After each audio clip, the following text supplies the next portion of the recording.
students, welcome to my channel.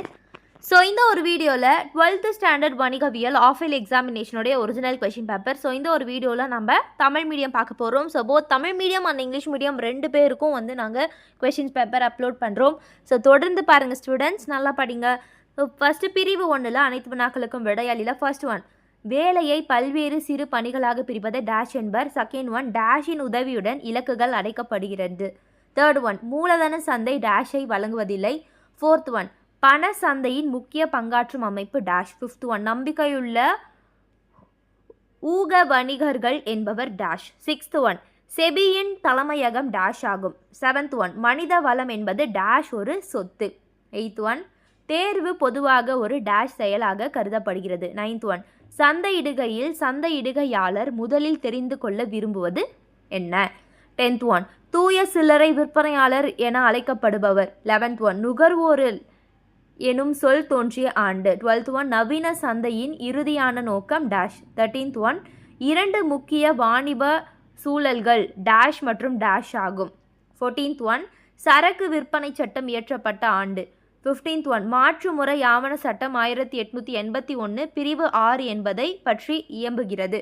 16th one, ஒரு பொது நிறுவனத்தின் குறைந்தது டேஷ் இயக்குநர்கள் இருக்க வேண்டும். 17th ஒன், டேஷ் கூட்டம் நிறுவனத்தின் வாழ்நாளில் ஒரு முறை மட்டுமே கூட்டப்படும். 18th ஒன், பொறுத்துக. ஃபர்ஸ்ட் ஒன், இடமாற்றம். செகண்ட் ஒன், விளம்பரங்கள். தேர்ட் ஒன், கட்டமைக்கப்பட்ட நேர்காணல். ஃபோர்த் ஒன், கட்டமைக்கப்படாத நேர்காணல். 19th ஒன், கூற்று வந்து 1934ஆம் ஆண்டில் வாழ்ந்த ஹீம்பீட்டர் தொழில் முனைபவரை புதிய படைப்பாளி என அழைத்தனர். காரணம், அவரின் கருத்துப்படி தொழில் முனைவர் ஒரு படைப்பாளியாக சீரான முறையில் ஏதேனும் ஒரு புதுமையை புகுத்த வேண்டியது அவசியமாகிறது என்கிறார். 20 பொருந்தாத ஒன்றை கண்டறிக. ஸோ வந்து ஊரக தொழில் முனைவோர், தனி உரிமை தொழில் முனைவோர், அரசு தொழில் முனைவோர், இணை தொழில் முனைவோர் பார்த்துக்கோங்க. பிரிவு 2 2 மார்க்கு 7 அட்டன் பண்ணணும். டோட்டலாக 14 மார்க் ஸ்டூடெண்ட்ஸ். 21 மேலாண்மை கருவிகளை பட்டியலிடுக. 22 மூலதன சந்தையின் பங்கேற்பாளர்கள் யார். 23 செபி பற்றிய சிறுகுறிப்பறைக. 24 ஆட்சேர்ப்பின் பொருள் தருக. 25 தரப்படுத்துதல் என்றால் என்ன. 26 நுகர்வோர் என்பவர் யார். 27 உட்புற சூழல் என்றால் என்ன. 28 சரக்கு விற்பனை ஒப்பந்தத்தின் அடிப்படை கூறுகளை பட்டியலிடுக. 29 முழு நேர இயக்குனர் என்பவர் யார். 30 ஒரு நிறுவனம் தனது பழைய பங்குதாரர்களுக்கு எவ்விதமான பயன் எதிர்பாராமல் வெளியிடப்படும் பங்கின் பெயர் என்ன. பிரிவு 3ல் ஏதேனும் ஒரு கேள்விக்கு பதிலளிக்கவும். வினா எண் 40க்கு கட்டாயம் பதிலளிக்கவும். 31 குறியலகு மேலாண்மையின் இயல்புகளை எழுதுக. ஏதேனும் 3. 32 இரண்டாம் நிலை சந்தை சிறுகுறிப்பறைக. 33 கருவூல ரசீதின் ஏதேனும் 3 வகைகளை விளக்குக. 34 பாருங்க, காளை மற்றும் கரடி விளக்குக. 35 மன அழுத்த நேர்காணல் என்றால் என்ன. 36 தனியிடை சந்தை பற்றி எழுதுக. 37 செயற்கை பற்றாக்குறை என்றால் என்ன. 38 தொழில்நுட்ப சூழல் பற்றி நீவிர் அறிவது யாது.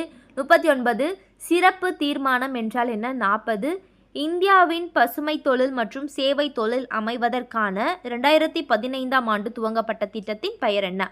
பிரிவு 4 பாருங்க, அனைத்து வினாக்களுக்கும் விடையளி. 41 நவீன மேலாண்மை கோட்பாடுகளை விவரிக. ஏதேனும் 5 பங்குகள் மற்றும் கடன் பத்திரங்கள் இடையே உள்ள வேறுபாடுகள். ஏதேனும் 5. 42 ஏதேனும் 5 அரசின் தொழில் முனைவோர் மேம்பாட்டு திட்டங்களை விளக்குக அல்லது மேலாண்மையின் முக்கிய பணிகளை கூறி விளக்குக. ஏதேனும் 5. 43 செபியின் பணிகளை விளக்குக. ஏதேனும் 5 பயிற்சிகள் பல்வேறு முறைகளை விளக்குக. ஏதேனும் 5. 44 பாருங்க ஸ்டூடெண்ட்ஸ், பண சந்தை மற்றும் மூலதனத்தை இவை இரண்டிற்கும் இடையான வேறுபாடுகளை விவரி அல்லது சந்தையிடுகை கலவையின் கூறுகளை குறிப்பிடுக. 45 மனித வளத்தின் சிறப்பியல்களை எழுதுக. ஏதேனும் 5 அல்லது வியாபாரத்தின் நுண்ணிய சூழல் காரணிகளை விளக்குக. ஏதேனும் 5. 46 நுகர்வோரின் கடமைகளை விளக்குக. ஏதேனும் 5 அல்லது பல்வேறு வகையான நிறும கூட்டங்களை விளக்குக.